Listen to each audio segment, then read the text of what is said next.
Dans mon équipe, je veux le poulet. La vidéo d'aujourd'hui, c'est pas la plus intéressante, mais il faut le faire. Parce que dans le fond, il faut que nos unités soient dans des équipes avant de pouvoir les mettre en combat les unes contre les autres. Parce que c'est pas vraiment du un contre un qu'on va faire. On va vraiment faire des équipes d'unités qui vont se battre l'une contre l'autre. Et c'est ce qu'on va préparer aujourd'hui. Donc, on est parti. Dans notre jeu, on n'aura pas vraiment de limite d'équipe qu'on veut avoir. On peut en avoir soit 2, soit 8, 12, 14. Ça n'a pas d'importance. Mais dans notre cas, l'important, c'est de les identifier. Donc, on va avoir deux façons qu'on va les identifier. On va avoir de 1, l'index de l'équipe, donc un chiffre entre 0 et peu importe, et ainsi qu'une couleur, juste pour que ce soit un petit peu plus simple à identifier visuellement. Donc, on va commencer par la couleur. Et pour ça, je vais aller dans mon dossier Blueprint Core Combat. Déjà, je me suis créé un dossier Utilities et je vais me créer une Blueprint Function Library pour faire des fonctions Utilities qui vont être liées au combat. Et dans ce cas, ça va être pour matcher l'index et la couleur de nos équipes. Donc, je vais aller dans Blueprint, me créer une Function Library, Blueprint Function Library, que je vais nommer BFL Combat et je vais l'ouvrir pour faire notre fonction. Et c'est à ça que la logique de la fonction va ressembler. Donc, j'ai nommé la fonction getTeamColor parce que c'est vraiment juste ça qu'elle fait. Elle prend un index de notre équipe et on lui associe une couleur et on la retourne à la fin. Donc, si mon index que je reçois en input est égal à -1, on va retourner noir parce que c'est un index qui est invalide. Donc, l'unité ne serait pas dans une équipe dans ce cas-là. Donc, on va juste retourner noir. Mais sinon, on va juste faire un select basé sur notre index. Et ici, je me suis mis 8 couleurs. Vous pouvez en mettre autant que vous voulez. Vous pouvez en mettre 2 si vous voulez juste avoir 2 équipes. 4, 8, peu importe, ça n'a pas d'importance.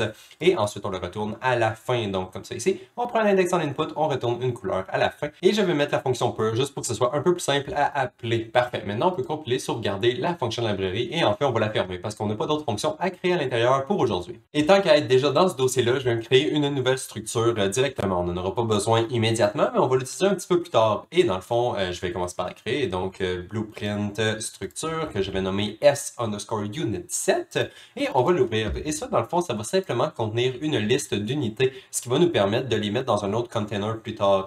Dans le fond, c'est ça le problème de Blueprint. On peut mettre un container dans un container, donc une liste à l'intérieur d'une autre liste. On peut pas. Il faut passer par une structure. Donc, c'est pour ça qu'ici, je me crée une structure. Donc, la variable va être de type bpunit parce que ça va être une liste d'unités. Je vais les nommer unit7 ici.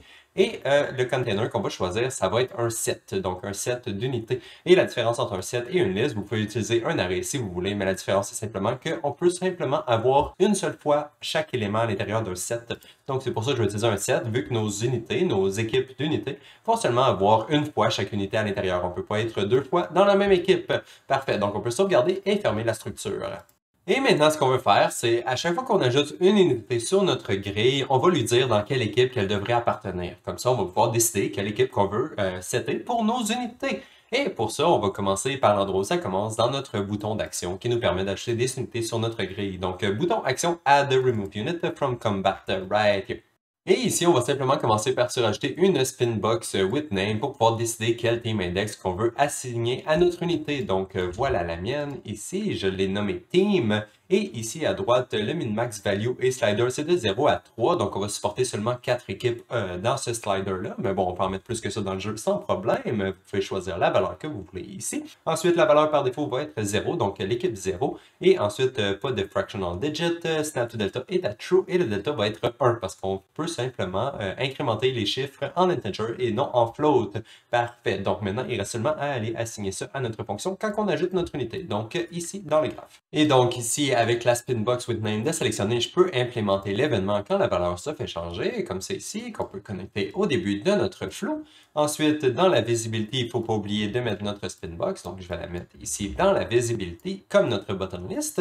Et ensuite, je vais simplement aller à la fin parce qu'on veut passer notre valeur qui est dans notre spinbox à notre action. Mais en ce moment, c'est pas possible. Donc, ici, on a notre valeur de notre spinbox, mais par contre, on n'a pas de variable dans notre action pour l'accueillir. Donc, on va aller se créer une nouvelle variable dans notre action. Donc, on va aller dans notre action ici, qui est dans Core Player Action, combat, et ici, Add Remove Unit from Combat. Donc ici, je peux me créer une nouvelle variable pour le Team Index. Et voilà, donc Team Index qui est un integer, et maintenant je peux retourner dans mon bouton Action et le connecter à ma Spinbox. Donc j'ai ma Spinbox ici, je lui assigne le Team Index à l'intérieur de mon action.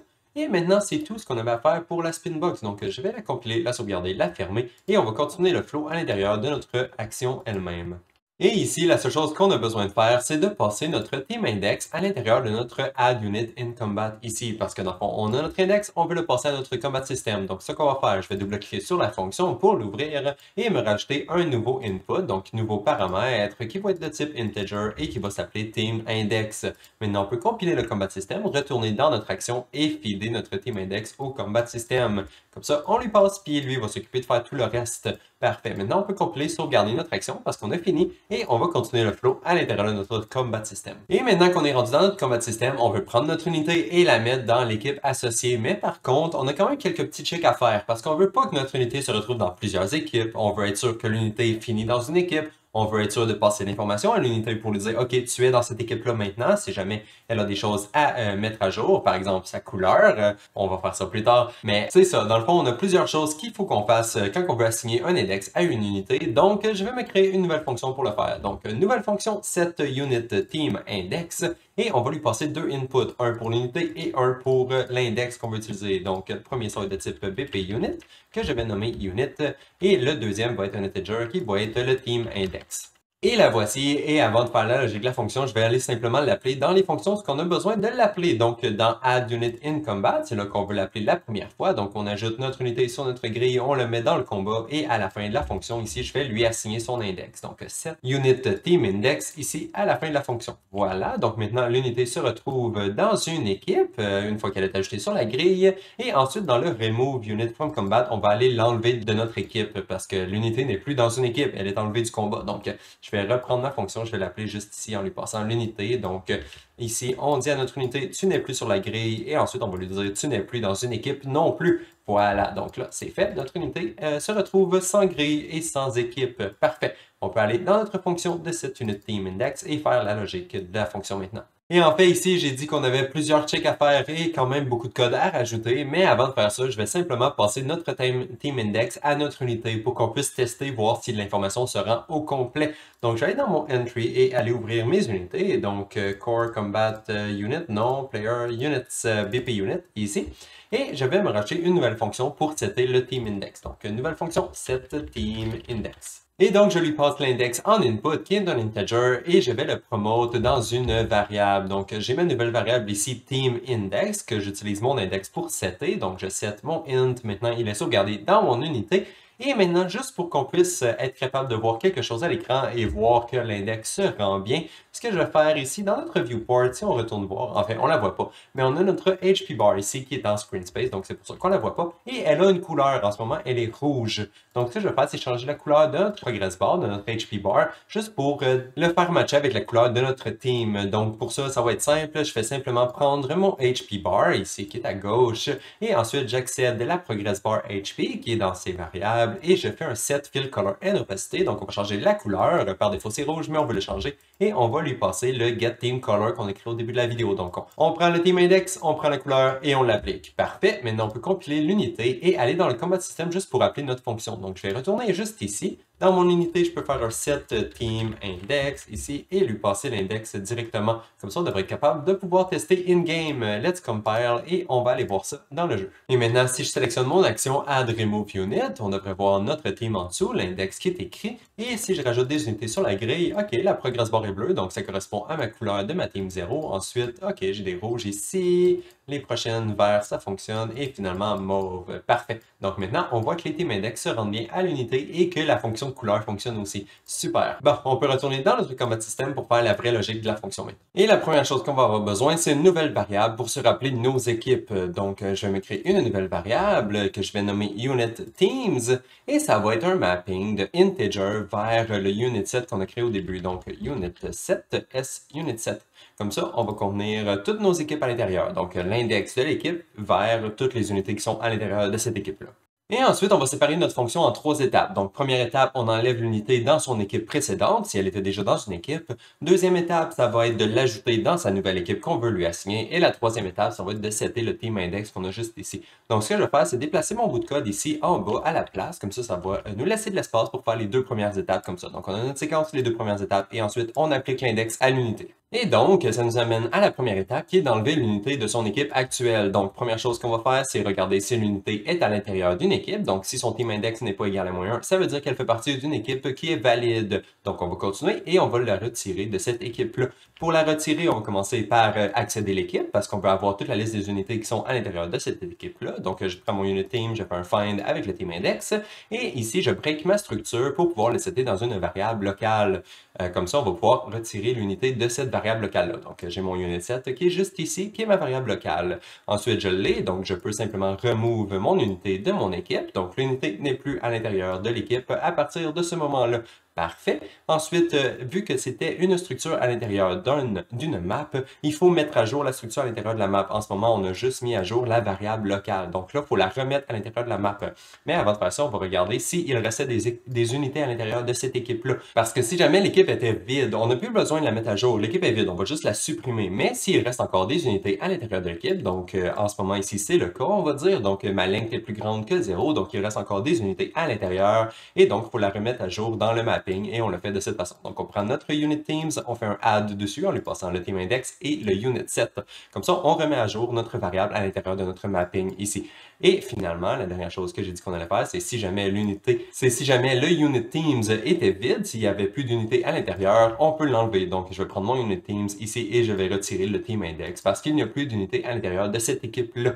Parfait. Donc ça, c'était pour retirer l'unité de l'équipe actuelle et ensuite, il faut juste l'ajouter dans une nouvelle équipe. Donc, je vais retourner au tout début ici et on va continuer ça dans la branche 2. Donc, juste ici. Ce que je vais faire, c'est regarder si le team index qu'on reçoit en input n'est pas égal à -1. Donc, est-ce qu'on veut mettre notre unité dans une nouvelle équipe? Parce que si on a reçu -1, ça veut sûrement dire que dans le fond, on voulait juste l'enlever de toutes les équipes si jamais on veut détruire notre unité, par exemple. Donc, voilà. Maintenant, on sait que l'unité veut s'en aller dans une équipe qui est valide. Donc, on va simplement l'ajouter. Donc, le début, c'est la même procédure. Il faut prendre notre set et le mettre dans notre variable locale pour qu'on puisse le modifier par la suite. Et on le modifie en simplement ajoutant notre unité à l'intérieur du set. Comme ça, l'unité fait maintenant partie de l'équipe. Et la dernière chose qui reste à faire, c'est de mettre à jour notre variable. Donc, on met à jour notre unit teams en utilisant notre variable locale et le team index dans lequel on veut mettre notre unité à l'intérieur. Et voilà, donc maintenant, on a enlevé l'unité de l'équipe précédente et on l'a rajouté dans la nouvelle équipe. Et finalement, à la fin de la fonction, comme on faisait avant, on met à jour l'index sur notre unité. Et la dernière chose que je vais faire dans cette fonction-là, c'est me rajouter un callback à la fin pour dire que les équipes ont changé parce qu'il y a probablement des choses dans le jeu qui vont réagir au moment où les équipes changent si jamais ça arrive. Donc, si jamais il y a une unité en plein milieu du combat qui décide de changer d'équipe, le jeu va devoir réagir. Donc, c'est juste pour ça que je vais me rajouter un callback en prévision du futur si jamais on veut rajouter des choses à cet événement-là. Donc, Event Dispatcher ici que je vais nommer on a unit team changed et je vais simplement le caller à la fin juste ici. Donc voilà, on met à jour toutes les équipes et ensuite on appelle notre callback qui dit « Ok jeu, mets-toi à jour, les équipes ont changé ». Et en fait, c'était tout ce qu'on avait à faire pour gérer les équipes d'unités. On a terminé la mécanique, ça devrait fonctionner et on devrait être prêt à l'utiliser dans la prochaine vidéo. Mais avant de terminer la vidéo d'aujourd'hui, je pense que ça serait bien de prendre un peu de temps pour mettre à jour notre debug menu, nous rajouter d'autres options pour qu'on puisse bien voir les équipes d'unités qui sont dans le jeu en tout temps et aussi pour pouvoir changer le team index des unités qui sont déjà spawnées, pas simplement les changer au moment du spawn. Donc, on va rajouter quelques petites features à l'intérieur et on va aller faire ça dans une nouvelle table qu'on va se préparer pour la prochaine vidéo. Donc, je vais aller ici dans mes tables, dans mon debug menu, dans mes tabs et je vais dupliquer le tab spell parce que c'est le plus simple qu'on a et je vais le renommer tab_combat.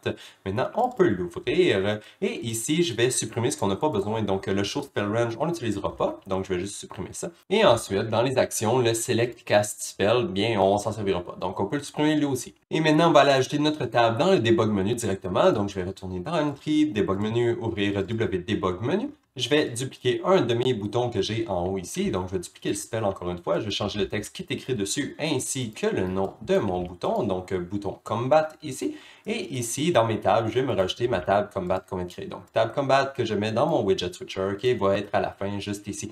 Parfait. Maintenant, je vais prendre mon bouton, je vais aller dans le graphe et ici dans le Update Button Color, il faut mettre notre bouton dans notre array. Donc, c'est ce que je vais faire, prendre mon button Combat, l'ajouter dans mon array pour que sa couleur se fasse mettre à jour. Et ensuite, je vais implémenter le OnClicked Event en bas à gauche ici sur mon bouton Combat et je vais le connecter avec toutes les autres. Donc, mon set tab index que je vais faire juste ici. Et le tab index va être le tab index 6, qui va être notre tab combat parce qu'on l'a rajouté à la fin. Parfait. Maintenant, on peut compiler, sauvegarder le debug menu et en fait, on peut aller tester dans le jeu pour être sûr que le debug menu apparaît. Donc ici, j'ai ma tab combat. Quand je clique dessus, mon bouton ici apparaît avec ma tab combat à l'intérieur qui est très simple pour l'instant, mais on va rajouter des choses. Parfait. On peut faire ça et on peut aller continuer notre tab combat. Et ici, je vais me rajouter un nouveau bouton dans mes actions, donc notre bouton pour ajouter des unités dans le combat parce que je crois que ça va nous être utile dans la table de combat. Donc maintenant, on peut ajouter des unités et choisir la team qu'on veut. Et ensuite, ce que j'ai dit qu'on allait faire, c'était nous rajouter la possibilité de changer le team index d'une unité qui est déjà ajoutée dans le combat. Donc pour ça, on va devoir se créer une nouvelle action pour le faire. Donc je vais aller dans mes actions ici, Player Action, dans les actions de combat, et je vais dupliquer mon add remove unit from combat, et je vais simplement le renommer action underscore set unit team index. Et maintenant, je vais l'ouvrir pour la modifier un tout petit peu, parce qu'il y a beaucoup trop de choses à l'intérieur. Premièrement, on a notre is adding unit qu'on n'aura pas besoin parce qu'on n'ajoute pas d'unité sur notre grille, ni le unit type. On va simplement garder le unit team index ici. Et ensuite, dans le execute action, ici, toute la logique, en fait, on va la modifier. Donc, je vais juste tout supprimer et on va le changer et on va recommencer à 9 comme ça. Et pour la logique de l'action, c'est relativement très simple. Il suffit de regarder s'il y a une unité sur notre case qu'on vient de cliquer. Donc, si le index qu'on vient de recevoir en input, s'il y a une unité dessus, donc on regarde si elle est valide. Et ensuite, on peut simplement setter le team index de cette unité-là. Donc, on peut lui passer l'unité et aussi lui passer le team index de notre variable, comme ça. Et c'est tout. Bon, voilà, notre action est faite. On peut la compiler, la sauvegarder, la fermer. Et on va aller nous créer un bouton pour notre action. Donc, on va aller dans le même dossier que ce bouton-là ici, et donc dans mes actions. Et en fait, je vais le dupliquer. Donc, action add remove unit from combat, et je vais le renommer set unit team index.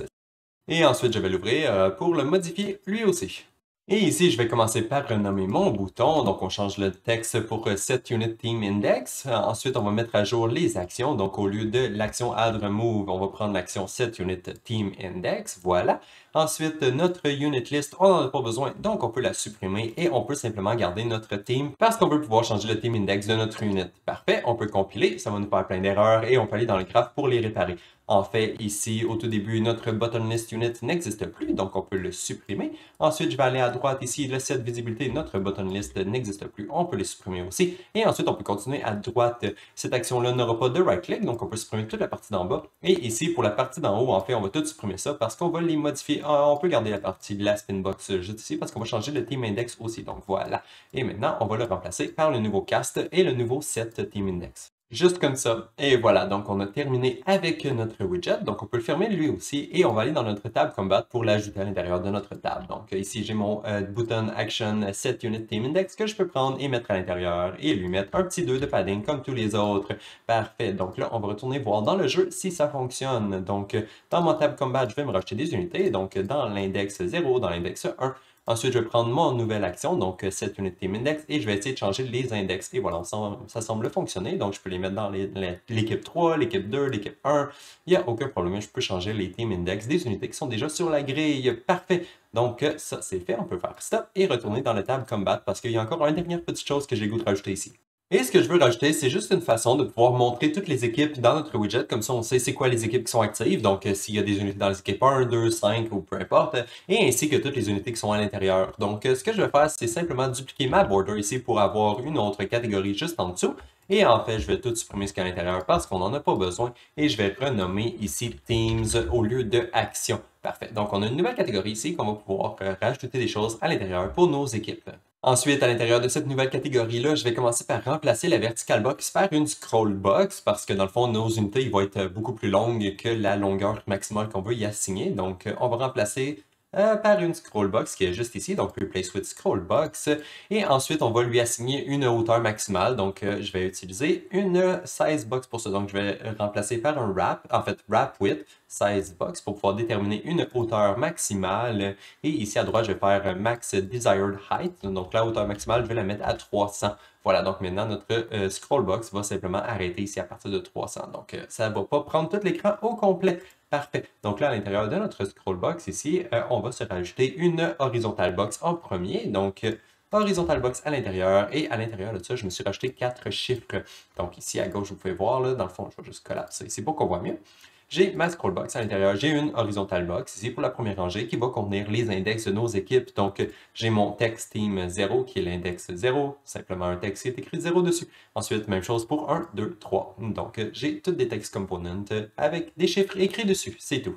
Et finalement, on va se rajouter un autre component dans notre scrollbox qui va être un grid panel que j'ai nommé grid panel underscore unit themes. Et c'est à l'intérieur de ce grid panel-là qu'on va mettre toutes nos unités. Donc voilà, j'ai mon grid panel ici juste en dessous de mon horizontal box.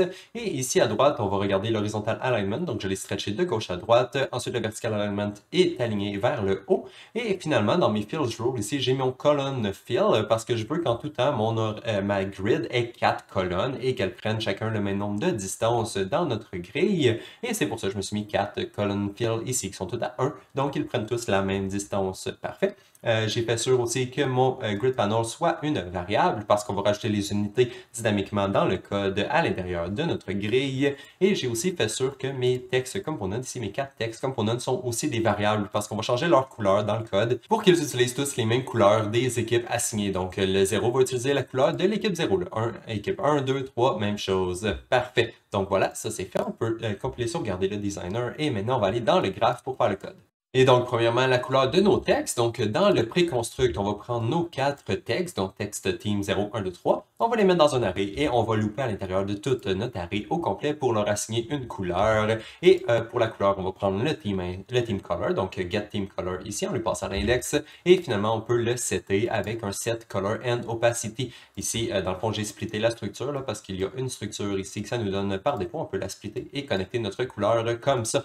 Voilà, donc maintenant, si on compile puis qu'on retourne voir dans le designer, on devrait voir que maintenant nos chiffres ont des couleurs. Parfait. Et les couleurs, ils fonctionnent avec les couleurs qu'on veut assigner à nos équipes. Super, on retourne dans le graphe. Ensuite, dans le construct, on va faire un getActorOfClass pour accéder à notre combat system et je vais le mettre dans une variable, comme ça on va pouvoir le réutiliser plus tard. Donc, set combat system ici. Et ensuite, on peut s'attacher à notre callback onUnit team change. Donc, à chaque fois que les équipes dans notre jeu vont changer, on va mettre à jour notre interface pour updater les teams d'unités qui sont affichés à l'écran. Donc, on va faire ça ici. Je vais me connecter à un nouvel custom event ici. Et pour faire toute la logique qui va updater notre grille, dans le fond, ça va être beaucoup de logique. Donc, je vais me créer une nouvelle fonction. Nouvelle fonction que je vais nommer populate unit themes grid. Et je vais aller directement l'appeler dans notre event graph. Donc, je le mettrai à la fin, juste ici. Donc, à chaque fois que les équipes d'unités y changent dans le monde, on va simplement updater notre grille avec les nouvelles unités qui sont à l'intérieur. Donc, voilà, on peut aller faire la logique de la fonction maintenant. Et voici la logique et ça va aller rapidement. Donc, on est parti. Ici, première étape, c'est de vider notre grille parce qu'on a notre grille, on a déjà des childs à l'intérieur, on les vide. Parfait, clear children, c'est fait. Prochaine étape ensuite, c'est de prendre chacun de nos textes. Donc, c'est ça qui va nous servir d'identifier les colonnes de notre array, de notre grille, je veux dire. Donc, voilà, je me fais un array avec mes 4 textes et on loupe à l'intérieur et c'est ça qui va nous donner notre colonne. Donc, justement, je promote en local variable mon array index ici, qui va me donner mon index d'équipe. Donc, j'ai mon index 0, 1, 2, 3 en ce moment. Donc, voilà, j'ai mes 3 équipes, 4 équipes ici. Et ensuite, à l'intérieur de ma loop, la première chose que je vais faire, c'est regarder si à l'intérieur de mes unit teams, s'il y a ce team index-là. Parce que s'il n'y a pas cet index-là à l'intérieur, eh bien, il n'y a pas d'unité à l'intérieur, il n'y a rien à ajouter dans la grille. Donc, on ne va rien ajouter dans ce cas-là.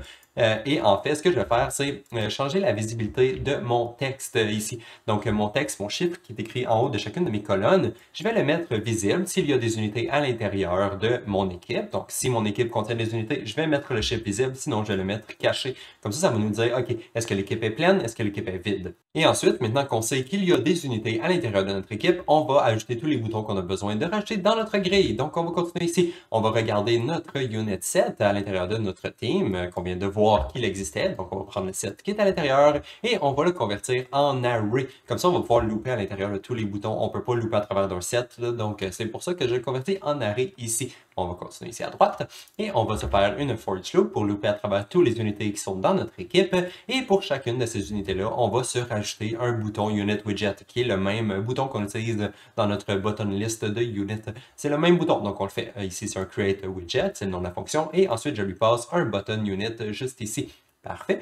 Ici, il faudrait lui dire quel type d'unité il s'agit. Donc, ce qu'on va faire, on va prendre le type de unité qui se trouve dans notre unité et on lui passe comme ça, il va avoir le bon visuel. Je fais que l'unité regarde à droite, évidemment, parce que mon widget se trouve à gauche, donc je fais qu'il regarde à droite, c'est plus beau et ce n'est pas sélectionné, évidemment. Ensuite, une fois qu'on a notre bouton, il reste juste à l'ajouter dans notre grille. Donc, on crée notre bouton d'unité, il faut le mettre dans la grille, et c'est ça qu'on va faire. Donc, on prend notre grid panel unit theme, donc notre grille, et on fait un add child to grid. On lui passe le widget. Donc, le widget, c'est le content. On met le bouton dans notre grille. Ensuite, pour la ranger, eh bien, ça va être notre index qu'on a juste ici. Donc, chaque unité va avoir sa rangée dans la grille. Donc, une unité, unité, unité, unité.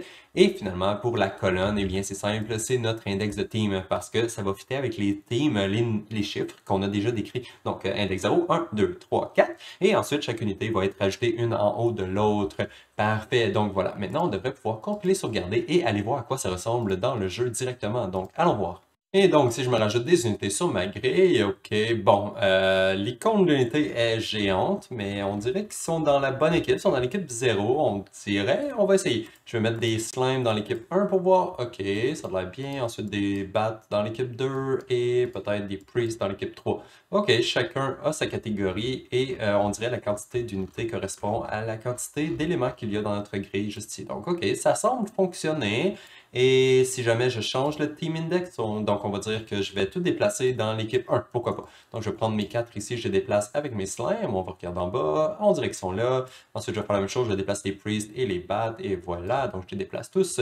Maintenant mes bats, mes priests et mes bats sont toutes dans la même équipe, parfait. Et mes autres équipes sont toutes cachées. Ok, donc on dirait que ça fonctionne, c'est juste l'icône est un peu grosse, elle n'est pas très belle, et les colonnes au début ne fonctionnaient pas bien non plus, et on dirait que les chiffres se mettent pas à jour. De toute façon, on va aller réparer tout ça et je crois que ça va être la dernière chose qu'on va faire aujourd'hui. Donc, on va voir. Première chose qu'on va aller changer, ça va être notre bouton d'unité. Donc, je vais aller dans mes units ici et je vais aller dans mes widgets et je vais ouvrir button underscore unit. Et en fait, ici, il n'y a pas grand-chose à changer. Je vais simplement right-click sur ma border is selected ici, faire un wrap width et me rajouter une scale box. Comme ça, on va pouvoir contrôler de la façon que le bouton se fait scaler. Et ici, dans le stretch en haut à droite, je vais le changer pour scale to fit X. Voilà, ça devrait réparer le problème des boutons qui sont vraiment trop gros et pas beaux. Donc, je vais retourner dans le level, faire play pour voir ce que ça donne. Maintenant, je vais me racheter des unités et on voit maintenant les boutons sont carrés. Parfait. Par contre, la grosseur est vraiment trop grosse. Il devrait vraiment avoir 4 colonnes dès le début. Là, pas devoir rajouter des unités dans toutes les 4 colonnes pour que ça crée 4 colonnes. C'est vraiment pas agréable de faire ça. Donc, on va aller réparer ça aussi. Et aussi, je vais faire en sorte que les boutons ils soient corrects au tout début, parce qu'au début, ici, nos 4 équipes sont visibles, même s'il n'y a pas d'unité à l'intérieur. Donc, il faudrait les mettre à jour aussi. Parfait, on va aller changer ça dans le tab de Combat. Et la première chose qu'on va réparer, ça va être l'espacement entre chacune de nos colonnes. Et ça, dans le fond, on va aller dans le designer pour faire ça. Et le problème, la raison pourquoi ça arrive, c'est juste parce qu'il n'y a jamais eu d'éléments à l'intérieur de notre grille, donc elle ne sait pas comment se comporter. Donc, ce qu'on va faire, c'est nous rajouter des spacers à l'intérieur. Ils vont se faire supprimer plus tard par le code, mais pour l'instant, ça va juste tenir la grille en place et comme ça, le jeu va être au courant de l'espace qu'on veut avoir pour notre grille pour vrai. Donc, je vais prendre un spacer, le mettre dans ma grille ici et en fait, je vais en mettre un dans chacune de mes colonnes. Donc ici, on voit qu'il est très grand. Je le duplique et je vais le tasser comme ça. Maintenant, il aura tissé et je le duplique et je le mets plus grand. Et voilà, maintenant, on voit que ça a le bon espacement. Juste pour faire ça, je vais en mettre un quatrième dans la dernière colonne. Donc maintenant, on a nos 4 spacers ici qu'ils prennent chacun un espace dans notre grille et qui vont se faire supprimer dans le code, mais au moins ça va tenir en place la grille à la bonne largeur. Parfait, donc ça c'est fait. Et la dernière chose que je vais faire, c'était juste cacher les chiffres au tout début parce qu'il n'y a pas d'unité dans les équipes, donc on va aller faire ça rapidement dans le graph, dans l'event graph ici, et je vais simplement appeler notre populate dans le construct. Comme ça, on va réinitialiser notre grille aussitôt que le jeu commence. Parfait. Maintenant, on va faire play et ça devrait avoir réparé nos problèmes. Donc ici, si je me rajoute des unités, on commence. Déjà, l'unité a la bonne grandeur et je n'ai pas aucun chiffre dans ma grille. En fait, directement quand j'ai fait play, on voit que je n'ai pas aucun de mes chiffres. Et ensuite, dès que je me rajoute une unité, et voilà, elle est à la bonne place et à la bonne largeur. Parfait. Donc voilà, ça fonctionne super bien. Good. OK, donc ça, c'est fait. Et en fait, on devrait avoir terminé la vidéo d'aujourd'hui, mais il y a une dernière petite partie que j'aurais le goût de faire et c'est complètement optionnel, vous n'êtes pas obligé de le faire. Mais dans le fond, quand on a nos unités dans le monde, ici on a nos unités et voilà. On peut voir que leur progress bar, il montre l'équipe qui sont à l'intérieur. Mais dans mon cas, si jamais on ne veut pas montrer les HP bars, j'aimerais avoir un carré en dessous des unités qui display leur couleur. Donc ici, j'aurai un carré bleu à la place de mon highlight que j'ai en ce moment. Même chose ici, j'aurai un carré vert. Et ça serait la même chose pour chacune de mes équipes.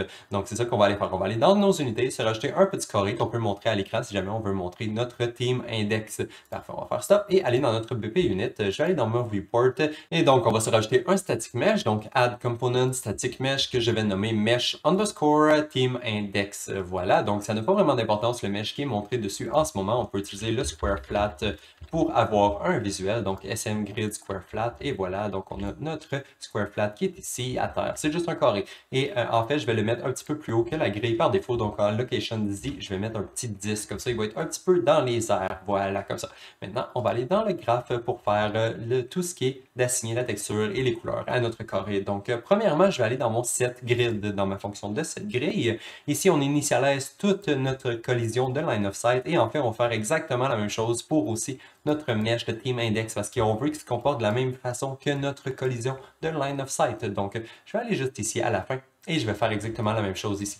Et donc, on commence par prendre notre shape data de notre grille comme qu'on faisait pour le collision line of sight et ensuite on va setter le static mesh comme ça, dépendant de notre grid shape, ça va setter un static mesh différent. Cette fois, on va utiliser le flat mesh à la place du mesh 3D. Donc voilà, on set le static mesh. Dans ce cas-là aussi, le matériel nous intéresse, donc on va setter le matériel de notre mesh et ensuite, toujours dans la catégorie des matériaux, on veut pouvoir faire en sorte que notre mesh ait de la couleur à l'intérieur. Donc on va setter le paramètre isFilled à l'intérieur de notre mesh pour le mettre à 1. Comme ça, il va avoir de la couleur au centre, pas juste sur les côtés. Et ensuite, on va faire la même chose qu'on a fait pour notre collision line of sight. Donc, on set son transform en absolu pour la rotation et le scale. Scale que justement on va déterminer ici, le scale qui utilise la grosseur de notre grille, donc grid tile size divisé par le mesh size, ça va nous donner la grosseur de notre shape sur le sol. Et finalement, il reste la rotation ici qu'on veut setter, donc on set la rotation qui est la même que notre grid index qu'on est dessus en ce moment, comme ça il est vraiment aligné comme il faut. C'est surtout pour les triangles, pour faire sûr d'aligner nos triangles dans la bonne direction. Et c'est comme ça qu'on fait ça. Et la dernière chose que je vais faire finalement ici, c'est de réajuster ma relative location parce que je veux faire sûr que ma hauteur de ma case soit un petit peu plus haute que la hauteur de ma grille. Donc ici, je regarde le grid offset from ground et je rajoute 5. Comme ça, si le grid offset est à 5, je vais mettre ma case de 5 un petit peu plus haut. Comme ça, au moins, c'est sûr qu'il va toujours y avoir un offset entre les deux. Et il nous reste seulement deux dernières petites choses à faire pour que ça fonctionne. Donc la première chose, ça va être de réadapter notre rotation de notre component à toutes les fois que l'unité se déplace. Donc ça, on l'avait fait pour notre collision line of sight. Donc ce que je vais faire, c'est juste clic droit et faire un find référence sur notre collision component.